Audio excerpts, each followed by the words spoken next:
প্রবাসের আজকের নিউজ প্রণোদনার অর্থ পেল বিদেশ ফেরত 516 কর্মী। বিস্তারিত জানতে ভিডিওটির শেষ পর্যন্ত দেখুন। রেস প্রকল্পের আওতায় বিদেশ ফেরত অভিবাসী কর্মীদের পুনঃ একত্রীকরণে নগদ প্রণোদনার অর্থ প্রদান কার্যক্রম শুরু হয়েছে। বুধবার 27 ডিসেম্বর প্রবাসী কল্যাণ ভবনে ওয়েজ আর্নার্স কল্যাণ বোর্ডের সম্মেলন কক্ষে রেফারেল ও আরপিএল প্রদান বিষয়ক এক মতবিনিময় অনুষ্ঠানে অনলাইন ব্যাংক ট্রান্সফারের মাধ্যমে এই অর্থ প্রদান করা হয়।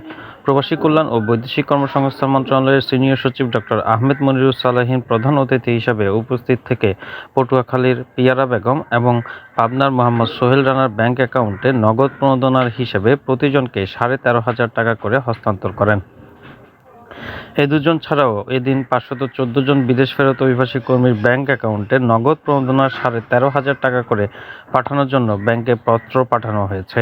প্রকল্প বাস্তবায়নকারী সংস্থা ওয়েজ আর্নার্স কল্যাণ বোর্ডের মহাপরিচালক মোহাম্মদ হামিদুর রহমানের সভাপতিত্বে মতবিনিময় সভায় আরও উপস্থিত ছিলেন বরিশাল যুব উন্নয়ন অধিদপ্তর, বিসিক, বগুড়া পল্লী উন্নয়ন একাডেমি, বঙ্গবন্ধু দারিদ্র্য বিমোচন ও পল্লী উন্নয়ন একাডেমি, বিএমইটি, পিকেএসএফ, আইন সহায়তা প্রদানকারী সংস্থা ব্লাস্ট, প্রাণী সম্পদ অধিদপ্তর, মৎস্য অধিদপ্তর, প্রবাসী কল্যাণ ব্যাংক, কর্মসংস্থান ব্যাংক, জনতা ব্যাংকের প্রতিনিধি সহ বিভিন্ন মন্ত্রণালয় এবং ওয়েজ আর্নার্স কল্যাণ বোর্ডের বিভিন্ন পর্যায়ের কর্মকর্তারা। প্রবাসী কল্যাণ সচিব বলেন, বিভিন্ন প্রতিষ্ঠানের সঙ্গে সমন্বয় ও সহযোগিতার মাধ্যমে বিদেশ ফেরত অভিবাসী কর্মীদের আত্মকর্মসংস্থানে সহযোগিতা করতে হবে। এই লক্ষ্যে প্রকল্পের উপকারভোগীদের কিভাবে সরকারি বেসরকারি বিভিন্ন সুযোগ সুবিধার সঙ্গে সম্পৃক্ত করা যায় এই বিষয়ে প্রকল্প ব্যবস্থাপনা ইউনিট এবং মাঠ পর্যায়ে কর্মরত ওয়েলফেয়ার সেন্টারের কর্মচারীদের আন্তরিক ও নিষ্ঠার সঙ্গে কাজ করতে হবে। সচিব বলেন, এই প্রকল্প শেষ হলে মাঠ পর্যায়ে স্থাপিত ওয়েলফেয়ার সেন্টারগুলো ওয়েজ আর্নার্স কল্যাণ বোর্ডের অধীনে সাংগঠনিক কাঠামোর আওতায় অন্তর্ভুক্ত করে কার্যক্রম চলমান রাখতে উদ্যোগ গ্রহণ করতে হবে।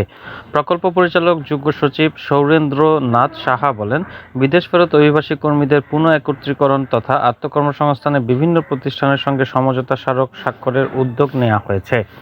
এর মাধ্যমে কর্মীরা রেফারেলের আওতায় সংশ্লিষ্ট প্রতিষ্ঠান প্রদত্ত বিভিন্ন প্রশিক্ষণ ও আর্থিক কর্মসূচিতে অন্তর্ভুক্তির মাধ্যমে নিজেরাই নিজের আত্মকর্মসংস্থানের ব্যবস্থা করতে পারবে। এই প্রকল্পের আওতায় 2 লাখ বিদেশ ফেরত অভিবাসীকে নগদ প্রণোদনার অর্থ সহ রেফারেল এবং 2,35,000 জনকে আরপিএল সহযোগিতা দেওয়া হবে। সভাপতির বক্তব্যে ওয়েজ আর্নার্স কল্যাণ বোর্ডের মহাপরিচালক বলেন, প্রকল্পের বাস্তবায়নকারী সংস্থা হিসেবে বোর্ড বিদেশ ফেরত অভিবাসী কর্মীদের কল্যাণে সব ধরনের সহযোগিতা করে যাচ্ছে, যাতে করে আমাদের অভিবাসী ভাই বোনেরা সম্মানের সঙ্গে মাথা উঁচু করে চলতে পারে।